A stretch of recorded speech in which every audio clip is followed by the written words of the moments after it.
Praise the lord. దేవునికి మహిమ కలుగును గాక. చేరి వచ్చినటువంటి సంఘం అంతటికి యేసుక్రీస్తు వారి పరిశుద్ధమైన నామంలో మీ అందరికీ నా శుభాభివందనాలు.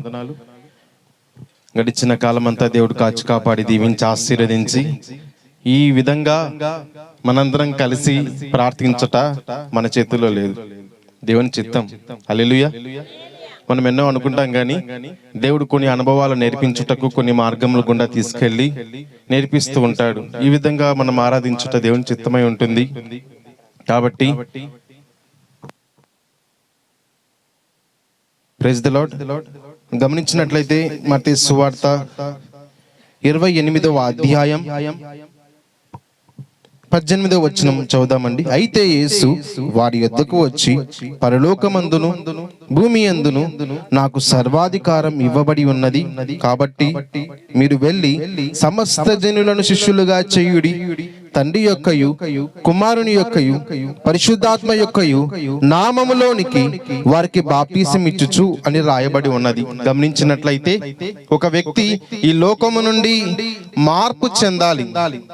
చాలా విధాలమైన మార్పులు ఉన్నాయి ఈ లోకంలో. చక్కటి పాత వస్త్రం నుండి కొత్త వస్త్రం మార్పులు ఉన్నాయి. పాత ఇంటి నుండి కొత్త ఇంటిగా దాన్ని మార్చడం మార్పు ఉంది. లేదంటే పాత ఇంటిని వదిలేసి కొత్త ఇంటిలో చేరడం మార్పు ఉంది. దేవుని చిత్తం ఏంటి అంటే ఇవన్నీ కాదు, కానీ యొక్క మనసు ఏమైపోయిందంటే పాపంతో నిండి ఉంది, అది మార్పు చెందాలి అని దేవుని చిత్తం. అయితే యొక్క మనిషి పాపము చేసిన తరువాత మరణం వచ్చింది. దేవుని చిత్తం ఏంటి అంటే మానవుడు పాపము చేసి మరణాన్ని కొని తెచ్చుకున్నాడు అని. ఆ యొక్క పాపము చేసిన మనిషి మరణిస్తే లోకంలో ఒకసారి మరణిస్తాడు, ఆ యొక్క నరకంలో రెండవసారి మరణిస్తాడు అని వాక్యం సెలవిస్తూ ఉంది. నరకంలో ఏ విధంగా మరణిస్తాడంటే అది రెండవ మరణం. సహజంగా మరణించే మరణం ఒకటి, అది ఏ మరణం అంటే ఆత్మ శరీరం నుండి వేరవుట మొదటి మరణం. ఈ ప్రపంచంలో ఉన్న ప్రతి ఒక్కరు మొదటి మరణం చెందుతారు, కానీ రెండవ మరణం ఏంటి అంటే దేవుని నమ్మిన ప్రజలకు రాదు. హల్లెలూయా. రెండవ మరణం భయంకరమైన మరణం. అది పాపము చేసిన వారికి వచ్చేటువంటి శిక్షతో కూడిన మరణం. ఈ లోకంలో జీవించినప్పుడు పాపము కడగబడకుండా మరణించిన వారికి వచ్చే మరణం. అయితే రక్షణ ఎందుకంటే ఆ మరణము నుండి తప్పించబడుటకే బ్రతికి ఉన్నప్పుడు మనము మార్పు చెందుట ఆ మరణము తప్పించబడతాం. ఏంటి ఆ మరణం అంటే నరకంలో పడినప్పుడు ఒక వ్యక్తి పాపములో మరణించినప్పుడు, పాపంలో జీవించి బ్రతికి మరణించిన వ్యక్తి చనిపోయినప్పుడు నరకంలో కాలేటప్పుడు అంటాడు, అగ్ని ఆరదు, పురుగు చావదు, చస్తూ ఉంటాడు, మరలా శరీరం కాలుతూ ఉంటుంది. ఎన్నడూ ఇంకా నిత్యము ఆ యొక్క మంటలో మండుతూ మండుతూ మండుతూ ఉండడమే రెండవ మరణం. అది నిత్యమైనటువంటి మరణం. అయితే దేవుని నమ్మిన ప్రజలకు ఆ రెండవ మరణం లేదు. కానీ ఈ లోకంలో సహజంగా అందరూ లోకాన్ని విడిచిపెడతారు. అయితే ఈ లోకంలో విడిచిపెట్టినటువంటి వ్యక్తులు పరలోకంలో కళ్ళు తెరుచుటకు ఈ భూమి యందు నిష్ఠ కలిగి జీవించి పరిశుద్ధంగా జీవించుట దేవుని చిత్తం.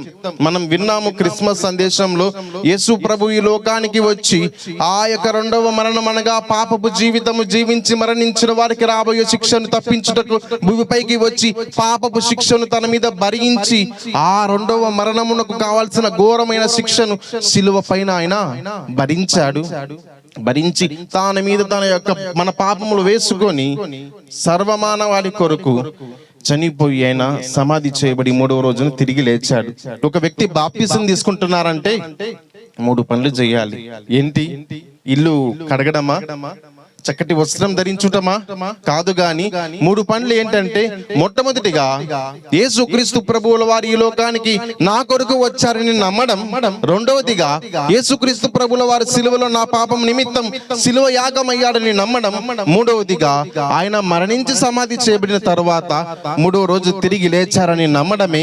ఆ 3 విషయాలు నమ్మడమే సువార్త. అది నమ్మిన తరువాత పొందడమే మారు మనసు. ఆ మారు మనసు పొందిన తర్వాత తీసుకునే తీసుకునేది బాప్తిసం. ఆ బాప్తిసం తీసుకున్న తర్వాత వచ్చేది పరలోకం. ఆ పరలోకం చెందిన తర్వాత పొందకుండా మనకు దూరముగా మనకు ఎన్నడూ రానిదే రెండవ మరణం. దేవునికి స్తోత్రం, హల్లెలూయా. ఆ రెండవ మరణమును తప్పించుటకు యేసుక్రీస్తు ప్రభువుల వారు లోకానికి వచ్చాడు, మన పాపమును భరించాడు. ఒక్క మాట చదువుకొని ఈ యొక్క ప్రసంగాన్ని ముగిస్తాను. అపోస్తలుల కార్యములు 2వ అధ్యాయం 38వ వచనం చదువుదామండి. బైబిల్ ఉన్న వారందరూ చదువుదాం ఒకసారి అందరం కలిసి. మారు మనసు పొంది పాప క్షమాపణ నిమిత్తం ప్రతివాడు యేసుక్రీస్తు నామమున బాప్తిసం పొందుడి, అప్పుడు మీరు పరిశుద్ధాత్మ అనే వరము పొందెదరు. ఒక వ్యక్తి మారు మనసు రక్షణ నిమిత్తం బాప్తిసం తీసుకున్న తర్వాత, లోకం నుంచి వేరైన తర్వాత పరిశుద్ధాత్మ దేవుడు మీలో నివసిస్తాడు, మీతో ఉంటాడు. ఈ లోకంలో ఏ విధంగా నడవాలో నేర్పిస్తాడు. మీకు సందేహం రావచ్చు, ఈ లోకంలో నేను పర్ఫెక్ట్ కాదు అనేటువంటి సందేహం రావచ్చు. ఒకవేళ చెడు మాటలు నాకు వస్తాయని సందేహం రావచ్చు. కానీ పరిశుద్ధాత్మ దేవుడు రాకుండా చక్కటి సురక్షితమైన మార్గంలో నడిపిస్తాడు. ఆయన సహాయం కొరకు ప్రతిదినం వాక్యం చదవాలి, ప్రతిదినం ప్రార్థన చేయాలి, ప్రతి వారం చర్చికి రావాలి, ఇంటిలో ప్రార్థన ఉండాలి, హృదయంలో పరిశుద్ధత ఉండాలి. ఈ వాక్యం మన ఆత్మీయ మెలుకై దేవుడు దీవించి ఆశీర్వదించునుగాక. అట్లా యాకోబు ముందుకు వస్తాడు. కళ్ళు మూసుకొని మనము క్రిస్మస్లో తీసుకున్నటువంటి ఆ వాగ్దానాన్ని దేవుడు ఒక 3 days 4 daysలోనే మన పట్ల నెరవేర్చాడు. ఏ వాగ్దానము?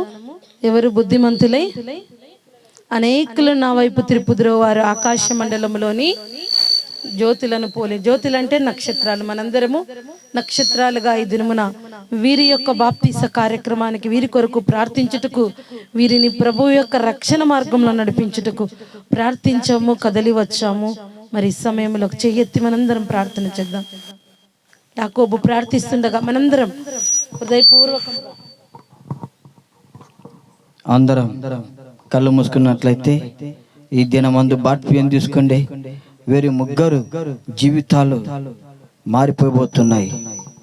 దేవుడు వారిని ఏర్పరచకపోతున్నాడు. అవును యేసయ్యా, నీ నామమందు నిలబడిన ఈ యొక్క వ్యక్తులు ప్రభువా తండ్రి, ప్రతి దినము నీకు సాక్షులుగా ఉండుటకు మీరు ఆశీర్వదించండి ప్రభువా. నీ నామమందు యేసయ్యా నీ సేవ చేయుటకు మీరు ఆశీర్వదించండి ప్రభువా. ఇక లోక సంబంధులు కాదు తండ్రి, వారు యేసుక్రీస్తు బిడ్డలాగా వాళ్ళు ముద్రించబడుతున్నారు కనుక నీ రాజ్యంలో వారిని జ్ఞాపకం చేసుకోండి ప్రభా. నీకు స్తోత్రం చేస్తున్నాను. పాత జీవితాన్ని పాతిపెట్టి నూతన సంవత్సరం లాగా నూతనముగా వారి జీవితాన్ని నువ్వు మారుస్తా ఉన్నందుకు వందనాలు ప్రభా. ఈ దినమందు నువ్వు మార్చినందుకు వందనాలను మేము నమ్ముచు నువ్వే తోడైండమని యేసు నామం అడుగుతున్నాను తండ్రి, ఆమేన్. మరొక ప్రార్థన చేసుకొని మరి బాప్తీస కార్యక్రమంలోనికి వెళ్దాం. రక్షణ పొందిన వారు రక్షణ విలువ కలిగి జీవించాలి. ఇంకా రక్షణ లేని వారి సంఘంలో ఉన్నారు, వారు రక్షణలోనికి రావాలి. ఈ రక్షణ కార్యంలో మనల్ని నడిపించిన దేవునికి నిండి మనసుతో కృతజ్ఞతాస్తుతులు చెల్లిస్తూ దేవుని కొనియాడుదాం. సకల ఆశీర్వాదములకు కారణభూతుడైన నా ప్రియ పరలోకపు తండ్రి, రక్షణ మినిస్ట్రీలో ఈ సంవత్సరంలో ఎంతో మంది రక్షించబడ్డారయ్యా.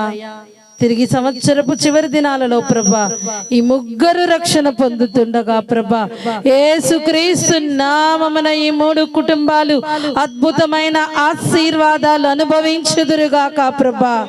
ఇంకా వీరి కుటుంబాలలో రక్షణ లేని వారు వీరి ద్వారా రక్షణలోనికి వచ్చుదురుగాక ప్రభా. ఈ సాయంకాల సమయమున ప్రభా ఇదిగో తండ్రి, ఈ రక్షణ బాప్తీస కార్యక్రమానికి కదిలి వచ్చిన ప్రతి ఒక్క ఆత్మీయ బిడ్డను ప్రభా పేరు పేరున ఆశీర్వదించి దీవించుమయ్యా. ఇదిగో ప్రభువా, అవును తండ్రి, మీ కార్యములు తండ్రి ఇవి కేవలము తండ్రి నాన్న మీరు చేసిన ఆశ్చర్య కార్యమే ప్రభా. ఒక